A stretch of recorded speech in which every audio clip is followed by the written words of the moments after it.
pack na lang ba lahat? Po ang kon ko, ba't na-record po? Hindi po ako nakikipag-away dito. Sinusuportahan ko lang po yung ating company in a reverse psychology way, 'di ba? Kasi pag sinabihan kang palpak 'yan, wala kang ano, kulelat ka na. May nagsabi pa kulelat na daw ako. Dati daw akong leader ng Planet IX, Crowd One, nagpe-present pa daw po ako nung una. Sabi ko, when I tried to keep quiet, that's when I'm trying to be euphoric. Euphoric means hindi ka po yung hindi kailangang mag mag-big mouth ka publicly. Hindi mo kailangan 'yon. When we try to be quiet, that's when the harvest time works. 'Di ba? That's when the harvest time is.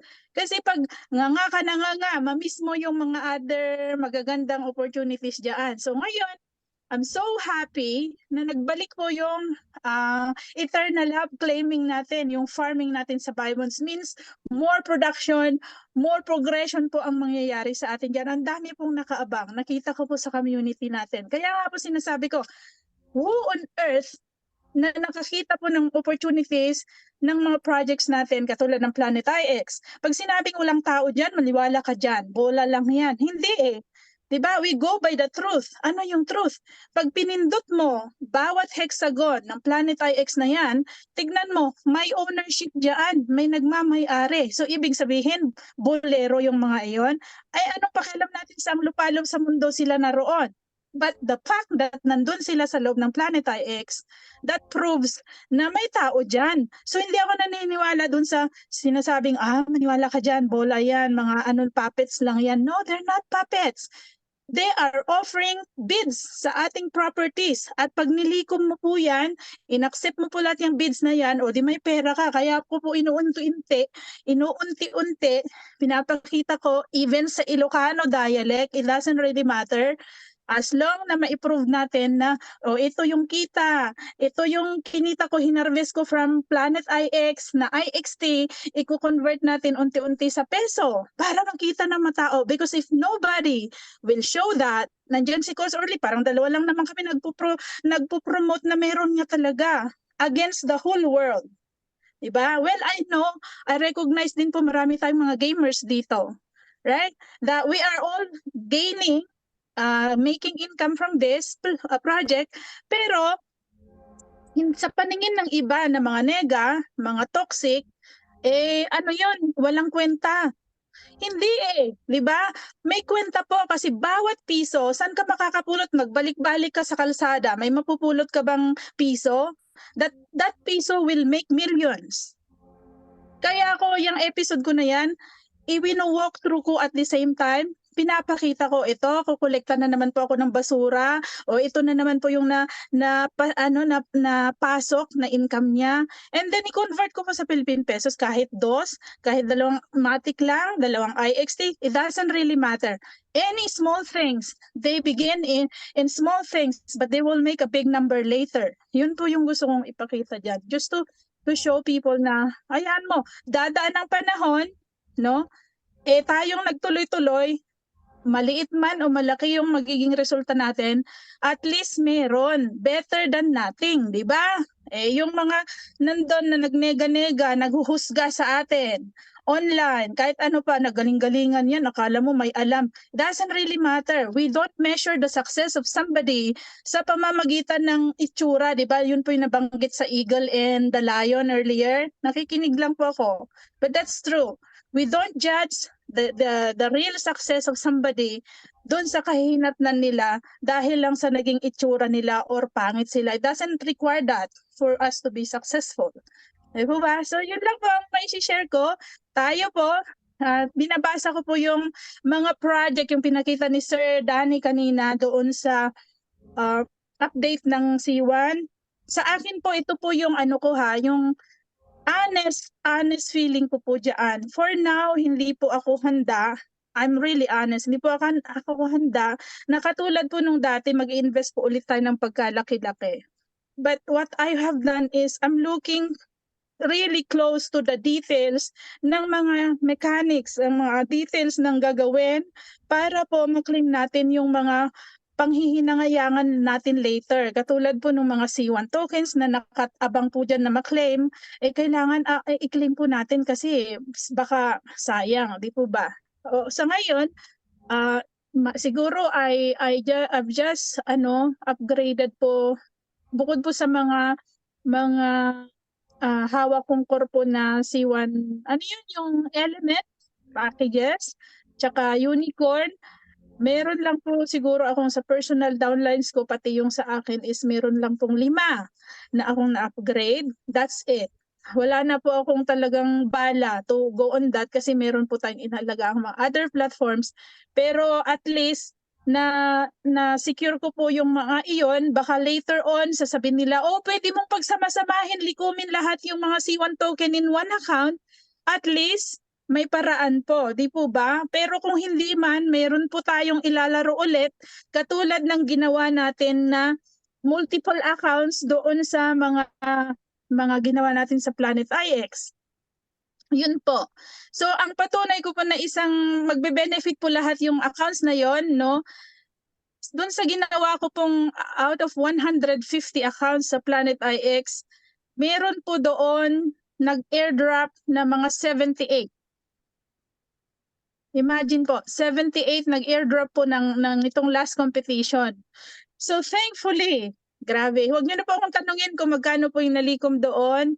But iba pa yung mga mahawak ko pong mga korpo na super packs na 5, naka-disburse na po ako ng mga payouts. Although yung iba hindi po nagre-reply, nandito po sa akin sa record ko yung mga hindi pa po na-releasean. But so far, lahat po ng hawak kong corpus, Lucky Cat NFT, ginawan ko rin po sila ng sarili nilang mga korpo sa mga accounts to support the Lucky Cat NFT. Nagkaroon sila ng sariling mga korpo accounts na yun sa Planet IX. Nag-build din po ako doon. Thankfully, naka-receive din po sila ng mga airdrops. Yun po, hinati-hati ko po among those corpo members yung payouts. Kaya multiple payouts po yung nangyari. Meron pong payout sa airdrop ng Lucky Cat. Meron pong airdrop doon sa mga shares ng may stake po kami kasi kami last year. Then yung kinita po niya sa energy and IXT staking, yun din po ang pinaghati-hatian namin para may payout din, dagdag ng payout sa ngayon. So doon po sa mga, halimbawa doon sa isang Pioneer Canada group na super pack lang po yon, meron po ang bawat isa na receive na airdrop sa super pack lang po ay 58 or around 50 IXT, more than 50 IXT. Doon naman po sa, kung nagdubli pa, nakikorpo pa siya doon sa Lucky Cat, iba naman po ang Lucky Cat. Meron pa po kaming korpo na territory staking. Exclusive po yun, so meron din po silang sariling payout. So yun po yung mga progression ng mga ginagawa natin. I'm so happy bumalik po yung BioMods para po makaklaim tayo at makadami po ulit tayo ng production. So with my personal, if I would say, just to inspire you guys, hindi po ako nagyayabang, I am really aiming to reach 100,000 sa staking ko ng energy IXT. So malapit na po ako doon, sa personal ko lang po. So I'm so excited dahil yung personal pa lang, sabi ko nga po, nababayaran niya yung buong kondo ko, at least almost 2 condos, condominiums, nababayaran na po niya yon sa staking lang po ng energy at saka yung mga meta shares and stuff. So just to inspire you guys na these things we're doing, we strengthen one another. Hindi po tayo naghihilahan. Tayo na nga lang po natitira, magkakakilala na po tayo since 2019. Tayo pa ba ang magpapasama ng loob? Di po ba? Instead, we strengthen one another, we support one another para po wala na pong mahuhulog. Wala na pong mawawala sa ating grupo. Yan lang po. Salamat po at nagkaroon ng chance to speak. Grabe. Mama, thank you very much. Thank you very much po, Ma'am Abby. Naku, na-motivate kami dyan. Grabe. Hindi kayo... Narinig mo yan? 100. Narinig mo yan? 100,000, 2 kondo ang kanyang binabayaran. Laki. Yes po, yung Ay, isa po, 2 bedrooms. Doon po sa mismong MOA. So yung pangalawa po ay 1 bedroom lang, magkatabi po yan. Grabe, Yung ang laki. pangatlo po na nakuha ko nung 2019 pa po, yung nasa harap po ng airport, turnover na po this next year, 2020, yeah, 2025. So hopefully, Ma'am okay na. Ma'am Abby, pwede mga kasabat ano? Kasi nga, lately may narinig ako na nagbatikos dyan sa yung Pinos na Yes yan. po. Imposible daw na yung kinikita sa Planet X ay kayang magbayad ng kondo. Ay, Yes po. paki-clarify nga po yon para Okay. malinawan sa lahat. Hindi ko po ipapakita mga accounts ko, but it's true. Kung nakita niyo po yung video, alam niyo po, so to be honest po, no, ipakita ko po mukha ko para honest po tayo, okay? Ito po, nung ginawa ko po yung video na yon, wala po akong intention to recruit or magpayabang or magpasikat. I don't need those. Those are just pet things of my life, no? Yung mga sisikat ka para they adore you, no? I don't like those things. Ang intention ko po doon when I shared po, doon po lang po ako nag-share sa group chat ng restructured corpo ng Super PAC. Okay, doon po ang intention ko po is to show them na okay, ito pala ay mayroon palang result, no? Na kahit isang kondo lang na nababayaran niya yung kinikita out of that Planet IX. Kung titignan mo po, binalikan ko po yung video, nilagay ko po kasi doon yung monthly. 'Di ba alam niyo po yun Sir Danny, yung Sir Eddie, yung monthly 'di ba na may summary po doon sa ibaba na ito yung monthly yield niya. Depende po yan sa value ng IXT sa market. Okay? So that month, let's say ang presyuhan ay nasa 17 cents Canadian. Of course, i-convert mo yon at saka ko i-convert sa Philippine pesos. Right? So yung mga nagsasabing it's not possible, they have no idea kasi nga wala pa po silang comparison na how big it is, how much do we possibly earn doon sa yield lang or mga payouts lang ng bawat activities dyan sa dashboard ng IX Foundation. Di ba? Siguro yung sa kanila lang ay zero lahat yung iba. Walang meta shares, walang naka-stake na kahit ano. But yun pong pinakita kong account yun, full po yung ano niyan, participation niya sa lahat ng projects. Well, wala pa po doon pala yung 'di ba meron din pong payout yung pag ini-stake po natin yung ating milk token. Wala pa po doon 'yon. Kasi nasa isang account po yung milk token. Hindi ko po nilagyan yung account na 'yon. But yung pinakita ko diyan po, kung balikan niyo po 'yon, is just among all those meta shares, yung mga ways, 'di ba? Yung mga naka-stake lang po doon.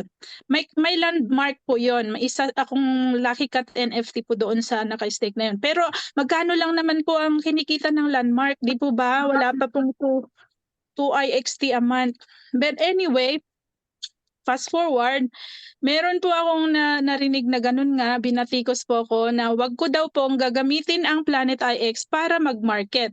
Sabi ko, binalikan ko yung video, wala naman akong minarket dyan except meron pong video ng SMDC, right? So, pre-nature ko po yung pool para po, pero hindi ko po nakat kasi yung SMDC, so that makes people think na nag-a-advertise po ako for people to buy SMDC. Hindi po. Actually, I'm an international marketing partner ng SMDC matagal na. Hindi ko lang po kinakarir na magbenta ng kondo ng ganon-ganon kasi nga ayoko ng hassle na sa documentations and stuffs. Now, some people, they message me, yung pinarating nga po yung ganon. Sabi ko, instead of bitching, nagalit ako. Emotion lang naman po yun to be honest, di ba? Magkakaroon tayo ng emosyon pagka pikon tayo masyado. Napikon ako in the beginning. Bakit ano ba ang So nag-message back po ako dyan na ano ba ang ini-invite ko sa inyo? Wala naman po. Pero nagkaroon ako ng idea to do something noong may nag-suggest na dalawang tao, Ma'am Abby, bakit hindi ka na lang magkorpo? Kasi pwede naman, nagkorpo ka ng digital assets. Hindi nga tayo nagkita-kita diyan. Wala nga tayong ano. Yung pala, meron pala tayong pwedeng pagbatuhan ng IXT kung sakali man. O magkorpo tayo. Doon ako nagkaroon ng idea to open a korpo ng condominiums. Unknowingly, okay, wala pa akong serious na plans about sa condominiums to open up a korpo. But when I thought, tignan mo nga naman, imbis na magbabayad ka ng monthly na 38,000 sa condominium, mag-isa ka lang lalaban, open pala sa SMDC ang corporation buyers. Ibig sabihin, multiple owners in one condominium, they can possibly share, di ba? Yung ano, lahat. So when I tried to talk to SMDC, they said, yes, we can accept that, but everybody has to provide all their documents. So yan po ang inaano na namin. Nasa pangatlo na po kami actually na kondo. 2 1 bedroom and isang 2 bedrooms. So halimbawa sa isang kondo, meron pong 10 owners. Then lahat po ng pangalan ng owners na yan mapupunta sa title and contract ng ownership. Ang benefit po doon is, imbes na susuloy ng iisang tao yung isushoulder ng iisang tao yung isang kondo, o at least marami silang nag-ambag-ambag, mas magaan. Siguro ang ambag lang ng bawat isa na depende sa price ng unit is nasa 3,000 pesos. Pag hinugot, ang tanong ng mga taga-korpo, pag hinugot yan ma'am sa IXT, pwede po bang pambato namin sa iyo, imbes na magbabayad tayo ng pera, huhugot kami sa kita namin sa IXT, yun ang ipambabayad? Yes, definitely. Why not? Kaya ako pinapakita sa mga episodes ko po dyan sa na posible palang i-convert ang IXT into Philippine pesos. 3,000 pesos lang naman po ang let's say 5,000, depende sa laki po ng unit. So, doon ko po nakita, that's a positive side. Ang negative side is, ito po, kasi aralin din, wag lang po yung kuti-kutita pang tinitignan natin pag negosyo. Ang hassle po dyan nakikita is, pagka after turnover, ay 4 years po kasi after turnover yung property, pwede mo nang paupahan, ilista sa leasing, Airbnb, whatever you wanna do with it. Now, ang ongoing price ay ang ongoing renta po sa Manila ngayon, lalo pag harapan po ng MOA, nasa 4,000 pesos per day. Okay? So 4,000 pesos per day up to 6,000 pesos per day, kumikita magneneto ka dyan ng 90,000, roughly 100,000. Kung diretso ang upa, di po ba? But it doesn't matter sa 38 versus 38,000 versus nung chances mo na maipaupa yan kahit Airbnb lang. Madali po ang potential niyan may parenta. Kahit 2 araw lang sa buwan, pasok na po yung iyong halos half of your amortization. So yun po, ang isang motivation ko na tinuloy po ito po. Karamihan sa mga nag-join ng korpo ng kondo is karamihan po sa kanila ay kasama ko rin po sa korpo na mga hawak ko. Now, nakikita ko po yung basta lang po buhay ang Planet IX, nakikita ko po yung big hope na posible silang humugot sa kanilang kinikita sa IXT. Yun po ang isang motivation kung bakit ko po tinuloy ito. Isa pa po, yung potential nila magbayad, possibility na lang magbayad ng kanilang kondo out of IXT, malaki na po yan na testimony. Di po ba? Kasi sa kabila po ng lahat na nagninega na ito, palpak yan, whatever, batuhin ka ng kahit ano-anong dyan, argumento, whatever. Iikot po ang mundo. Life must go on. Regardless, di ba? Ang backup na lang is, huhugot lang naman po sila ng kanilang pera sa kanilang bulsa kung wala nang kitang Planet IX. Now tell me po, tayong mga leaders, tell me po, maniniwala po ba kayong mawawalan ng kita ang Planet IX? Sa mga gumagalaw, meron po yan. Meron at meron. Tulad ko. Ako na po mismo. Ako, nandyan po yung iba, wala na yan, wala nang kita. Pero ako po, nasa 80% na po ako to reach the 100,000 na i-stake. let's see what's gonna happen kung magkano po yung kita niyan i-yield. I don't normally advertise. I don't normally brag diyan sa mga social media, oh, this is how much I have. No, I don't need those. But what I wanna show is the result later. Yung sasabihin ko po ulit, baka isa lang po yung nakita niyong kondo na pinost ko diyan later. Baka 5 na po yan. Actually, nakaproduce na po ng 3 out of that. Diba? So yun po yung pinapakita ko dito, that lesson of the real essence of the success dito sa ginagawa natin, na wag naman po tayong sabihan na lang na palpak lahat yan. They can say whatever they want. It's just their opinion po. Tayo nasa realidad, 'di ba? Realidad, tayo mismong nagmamanipula ng ating mga accounts, tayo mismo nakakakita sa kung ano yung flow, cash flow ng ating kinikita diyan sa ating Planet IX. Ba't po sila, mas may alam po ba sila kaysa sa atin, 'di ba? So I don't believe on those. Let them talk, let them watch. Later, that's gonna be another na, oh, dito na naman, sagot. Tumahimik muna tayo ngayon. That's what I'm saying to the corporate members.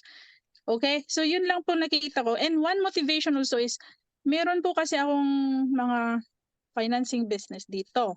So, ang nakita ko po, bawat Pilipino na nauwi sa Pilipinas, uutang ng pang-uwi. Maglo-loan, ganon. Pahiram, magpa-file sila ng fly now, pay later, ganon. Bibilhan namin ng mga tickets pa uwi, back and forth, babayaran na lang later. And sabi ko, through yung inuutang nila sa pautangan ko, sabi ko, bakit kung uuwi ka, ini-interview ko po kasi yan. Oh, uuwi ka, saan ka titira, ate, kuya?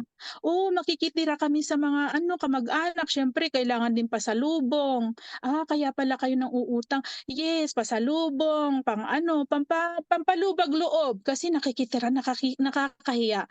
What if may isang avenue sa pakikipag-usap ko lang sa mga ganyan na may wala pala kayong titirhan, meron pa akong 5 units dito, mamili ka na lang, iaawas ko na lang po sa uutangin ninyo. Bibigyan ko po kayo ng magandang deal, mas mura kaysa naman magho-hotel pa po kayo sa Pilipinas. Ang hirap-hirap po kaya, lalo pag galing kang Canada, darating ka po doon madaling araw, alauna. O saan ka tutulog? Mag-aaberya ka ng mga kapamilya or ang purpose mo doon to go home para mag-chillax. Hindi po para ma-stress, ma-heart attack sa gastusin, para pampalubag loob. Di po ba? Nakita niyo po yung intention ko. So, I really have a good intention sa ginagawa ko pong ito. But if people will use it to batikos me or whatsoever, it's none of my business. Di ba? So, ayan mo po sila, yung mga may idea, it's just their opinion. Ulitin ko pa, it's just their opinion. I have to live what I have on my own. Hindi yung nagbase po ako doon sa opinion ng ibang tao. Okay? So anyway, na-share ko lang po ito in response to that. Nabasa niyo po kasi lahat. Unfair naman po kung yung side lang po ng mga masasamang nag-isip doon ang nakita niyo po. At least narinig niyo po yung intention ko, yung sagot ko po diyan in return, 'di ba? But para naman po doon sa nag-post, alam niyo po, nagpapasalamat ako, meron po siyang humility. Ma'am Abby, ako po yung nag-post doon, pasensya na po, wala akong intention to marites imarites kita, pero at least nalilinawan ko rin po yung side ko. Ma'am, wala po akong intention mag-recruit sa inyo doon or maglako ng kahit anong kondo. Hindi ko po kailangan, to be honest. Kaya nga hindi po ako naglalako ng kondo Pero nagkataon na pag pala ako ay marketing partner, pagka ako yung nag-endorse ng ganyan, buyers, pwede ko palang i-offer yung magandang discount. O, di ba? So instead na bibilhin namin ng ganitong milyon, o di bigyan natin ng 733,000 discount. Malaking bagay po 'yon sa buying price. Yun po yung yung side ko po doon, Sir Eddie, kasi pasensya na po kung meron po kayo siguro may mga aasiman, mga may nayayabangan or whatever I do. Well, my intention is not to make yabang or whatever. No. Hindi ko po kailangan 'yon. Just want to help or encourage yung mga taong open-minded, they keep their options open sa opportunities, then I'm glad na makikita din po nila 'yon. Okay, back to you, Sir Danny. Napaseryoso po tayo, napahaba na naman po ng Thank you po, kwentuhan. Ma'am Abby. Thank you, Ma'am Abby. Nagulat naman po ako sa kwan ako kasi Welcome yung po. mga leaders po no, hindi namin po alam 'yan. Ang ang kwan po lang namin ay dito sa ating community na magkaroon tayo ng magpatuloy yung community natin